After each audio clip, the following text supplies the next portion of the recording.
வணக்கம் நண்பர்களே, மாயா சீனு சீரியல் செம்ம பரபரப்பாக போயிட்டு இருக்குன்னே சொல்லலாங்க. பரபரப்பான கட்டத்தில் நம்ம மாயா வந்து போஸ்ட்மார்ட்டம் ரிப்போர்ட்டாக வாங்கிறாங்கங்க. அதில் வந்து சாரு கொலை தான் பண்ணியிருக்காங்க, அடித்து வந்து யாரோ கொன்று இருக்காங்க. அதுவும் இல்லாமல் அந்த கொலைகாரன் தான் கொலை வந்து செய்த ஆள் தான் வந்து இந்த சாருவை மிரட்டி இந்த லெட்டரையும் எழுதியிருக்கணும். சாரு கைப்பட எழுதி அவள் கையில் வச்சு அடித்து கொன்று இருக்கணும். கடைசியில் இந்த லெட்டரை சாருக்கு கையில் மாட்டி வச்சிருக்கணும் அப்படின்னு வந்து அந்த இடத்துல நம்ம மாயா வந்து தந்திரமாக வந்து கண்டுபிடிச்சிட்டாங்க. இது நிச்சயமாக பெரியப்பாவை பழிவாங்க தான் இந்த கொலையை நிகழ்த்தியிருக்காங்க அப்படின்னு வந்து கண்டுபிடிச்சிட்டாங்க. அதோட யாரெல்லாம் வந்து நம்ம புவனேஸ்வரிகிட்ட வந்து ஃபோன் காலெல்லாம் பேசியிருக்காங்க அப்படின்னு எல்லாம் வச்சு கண்டுபிடிக்கிறாங்க. சாருக்கு கையில் இருக்க ப்ரேஸ்லெட்டு யாரோடது அப்படியும் வந்து வச்சு கண்டுபிடிச்சி புவனேஸ்வரி தான் இதுக்கு காரணம் அப்படின்னு வந்து அந்த இடத்துல கொண்டு வந்துடுறாங்கங்க. இதை வந்து கேட்டு அரண்டு போயிடறாங்க. நம்ம எப்படியெல்லாம் ஸ்கெட்ச் போட்டாலும் கடைசியில் மாட்டிட்டோம். இந்த லிங்கத்தையே நம்ம வசமாக நம்ம கைக்குள்ளே வச்சுக்கிடலான்னு நினச்சோம். ஆனால் இப்போ லிங்கம் தன்னோட மகளை தான் வந்து கொலை பண்ணேன்னு தெரிஞ்சால் நம்மளுக்கு எதிராக திரும்பிடுவானே அப்படின்னு வந்து அரண்டு போய் நிற்கிறாங்க. அதோட அதிகாரிகளை வச்சு நம்ம புவனேஸ்வரியை கைது பண்ண வச்சு நம்ம ரகுராம வெளியே கொண்டு வராங்க. அதை பற்றி தான் இந்த வீடியோக்குள்ளே பார்க்க போகிறோம். அதுக்கு முன்னாடி சேனலுக்கு லைக் அண்ட் சப்ஸ்கிரைப் பண்ணுங்கள் ஃப்ரெண்ட்ஸ். பக்கத்தில் இருக்க பெல் ஐக்கானையும் கிளிக் பண்ணுங்கள். அப்போ தான் நான் போடுற ஒவ்வொரு வீடியோவும் நோட்டிஃபிகேஷனாக உங்களுக்கு கிடைக்கும். வாங்க ஃப்ரெண்ட்ஸ், வீடியோக்குள்ளே போகலாம். ஃபஸ்ட்டு எடுத்த உடனே பார்த்தோன்னா சும்மா அதிரடியான பரபரப்பு தாங்க. நம்ம சாருக்காக வாதாடக்கூடிய வக்கீலாக தான் லிங்கம் ஏற்படுது பண்ண வக்கீல் வந்து சொல்கிறாங்க, சாருவே கைப்பட எழுதி வச்சுருக்கா இந்த லெட்ரு. அப்போ வந்து இந்த ரகுராம் வந்து எவ்வளோ பெரிய பாவத்தை செய்திருக்கான். இவன் வந்து என் பொண்ணுக்கு இந்த வீட்டை விட்டு போயிரு, சாருக்கு வந்து சீனுக்கு கல்யாணம் பண்ணி வைக்க முடியாது அப்படின்னு வந்து ரகுராம் வந்து சொல்லியிருப்பான் என் பொண்ணுக்கிட்ட. அதனால தான் இப்படி ஒரு முடிவை என் பொண்ணு எடுத்துட்டா. என்னோட வாழ்க்கையை சீனு வந்து அழிச்ச பிறகும் வந்து சீனுவை கல்யாணம் பண்ணி வைக்காமல் இந்த ரகுராம் நம்மகிட்ட பணத்தை தார இந்த வீட்டை விட்டு போயிரு இப்படின்னு எல்லாம் வந்து பேசுகிறானே. அப்படி இக்கட்டான சூழ்நிலையில் நம்ம இனி வாழதை விட சாவலாம் அப்படின்னு வந்து முடிவெடுத்திருக்கா. அதான் லெட்ரு எழுதி வச்சு செத்துருக்கா அப்படின்னு வந்து அந்த இடத்துல வந்து கொண்டு வராங்க. அப்போது நம்ம ரகுராமுக்கு சாட்டை எடுத்து அடிச்சது கணங்காக இருக்குது. எப்படிடா நம்ம வந்து கல்யாணத்தை பண்ணி வைக்கும் அப்படின்னு வந்து சொல்லியிருந்த வாக்கு கொடுத்தோம். ஆனால் அதுக்கடையில் இவ எப்படி சாவா அப்படின்னு வந்து ரகுராமே வந்து மிரண்டு போய் நிற்கிறாங்க. அந்த அளவு சாரு மாதிரியே வந்து கொஸ்டின் வந்து விழுது. அதே நேரம் நம்ம ரகுராம் தரப்பில் வாதாடக்கூடிய வக்கீல் வந்து யோசிக்கிறாங்க. யோசித்துக்கிட்டு சொல்கிறாங்க, இது சாருக்கு கையெழுத்தாட்டே இருக்கட்டும், சாரு வந்து கைப்பட எழுதின லெட்டராகவே இருக்கட்டும். ஆனால் இதை வந்து அவளாட்டும் எழுதியிருக்க மாட்டா, சாருவை யாரோ மிரட்டி வந்து எழுத வச்சிருக்காங்க. இது சூசைடு இல்லை, இது ஒரு கொலை மேடர் அப்படின்னு வந்து அந்த இடத்துல தூக்கி வாரி போடுறாங்க. ஒரு நம்ம ரகுராம் ஆமாம் இது கண்டிப்பாக வந்து கொலையாக தான் இருக்க வாய்ப்பு இருக்குது அப்படின்னு வந்து. ஆனால் எதுக்காக வந்து சாருவை கொலை பண்ணணும், சாருவுக்கு கொலை பண்ண அளவுக்கு அப்படி யார் எதிரி இருக்கா அப்படின்னு வந்து யோசிக்க நேரம் தான் நம்ம மாயா பயங்கரமாக வந்து யோசிக்கிறாங்க. இது சாருவை வேணும்னே சாருக்கு எதிரி வந்து கொல்லலை, நம்ம பெரியப்பாவை இந்த பழியில் வந்து விழ வைக்கணும், பெரியப்பாவுக்கு தண்டனை கிடைக்கணும் அப்படின்னு பெரியப்பாவுக்கு எதிரி தான் வந்து சாருவை கொன்று இருக்காங்க அப்படின்னு வந்து பயங்கரமாக வந்து திட்டம் போட்டுட்டாங்க நம்ம மாயா. சாருவை கொன்று அந்த கொலைப்பழி நம்ம பெரியப்பா மேலே விழணும் அப்படின்னு தான் இந்த பழியை வந்து விழ வைக்கிறதுக்காக இது திட்டம் போட்டு செய்திருக்க சதி அப்படின்னு வந்து கண்டுபிடிக்கிறாங்க.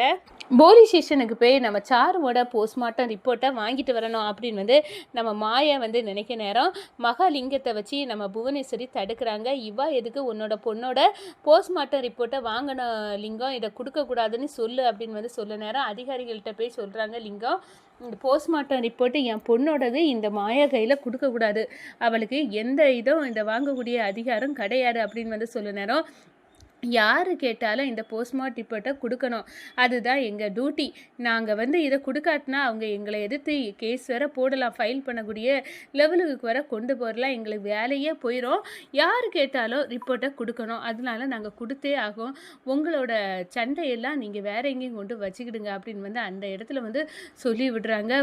நம்ம புவனேஸ்வரிக்கு தூக்கி வாரி போடுது. இந்த ரிப்போர்ட்டை பார்த்தா நம்ம மாயா வந்து கண்டுபிடிச்சிருவாளே அப்படின்னு நிற்க நேரம் நம்ம மாயா வந்து யோசிக்கிறாங்க, சாரு கையில் ஒரு ஜென்ஸோட ப்ரேஸ்லெட்டு இருந்துச்சு, அந்த ப்ரேஸ்லெட்டு யாரோடது அப்படின்னு வந்து முதல்ல நம்ம கண்டுபிடிக்கணும். சாருக்கு கையில இருந்த அந்த நகை எங்க இருக்கு அப்படின்னு வந்து அதிகாரிட்ட கேட்க நேரம், சாருக்கு உடம்புல இருந்து எடுத்த நகையெல்லாம் கொண்டு வாங்க அப்படின்னு வந்து பார்க்க நேரம், அந்த நகைய வந்து தென்படுது. அத எடுத்து பார்க்குறாங்க. இந்த கடையில வந்து இந்த நகை வந்து வாங்கியிருக்காங்க அப்படியே அந்த சிம்பல வந்து பார்த்து நம்ம மாயா வந்து போறாங்க. அங்க ஒரு ரவுடி வந்து வாங்கினத வந்து பார்க்குறாங்க. அந்த கடையோட சிசிடி ஃபுட்டேஜ் எடுத்து பார்க்க நேரம் புவனேஸ்வரி அனுப்புன ஒரு அடியாள் வந்து அந்த பிரேஸ்லெட்ட வந்து கடையில வாங்கியிருக்காங்க. அதையும் பார்க்குறாங்க. அப்ப சரியா வந்து வசமா மாட்டிட்டான் அப்படின்னு வந்து நினைக்கிறாங்க. இந்த நபர் தான் வந்து இந்த கொலைய பண்ணியிருக்கணும். இது வந்து யாரோ செய்து விட்டு சொல்லி தான் இந்த கொலைய வந்து நிகழ்த்தியிருக்கணும். அந்த முக்கியமான குற்றவாளிய கண்டுபிடிக்கணும். பெரியப்பாவ வெளிய கொண்டு வரணும் அப்படின்னு வந்து அந்த இடத்துல யோசிக்க நேரம் நம்ம சிவா எல்லாம் வந்து நம்ம மாயாவுக்கு உதவி செய்கிறாங்க. அதே நேரத்தில் பார்த்தோன்னா நம்ம புவனேஸ்வரி இந்த மாயா எதையும் துருன்னு செய்வா. கண்டிப்பாக வந்து அவள் கண்டுபிடிச்சிடக்கூடாது. அப்போனா இந்த லிங்கம் நம்மளுக்கு அகென்ஸ்டாக மாறிடுவான். நம்ம எது சொன்னாலும் நம்மளை வந்து அவன் வந்து அவன் பொண்ணு சாவுக்கு நம்ம மட்டும்தான் காரணம் அப்படின்னு தெரிஞ்சா நம்மளு கூட இருக்கவே நம்மளை என்ன வேணாலும் செய்ய துணிஞ்சிடுவான் அப்படின்னு வந்து அந்த இடத்துல வந்து நம்ம புவனேஸ்வரி நினைக்கிறாங்க.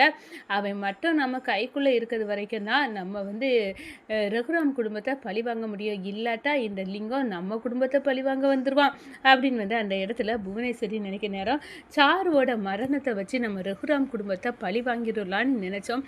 ஆனால் அது நம்மளுக்கு வினையாக வந்துடக்கூடாது அப்படின்னு வந்து அந்த இடத்துல நினைக்கிறாங்க.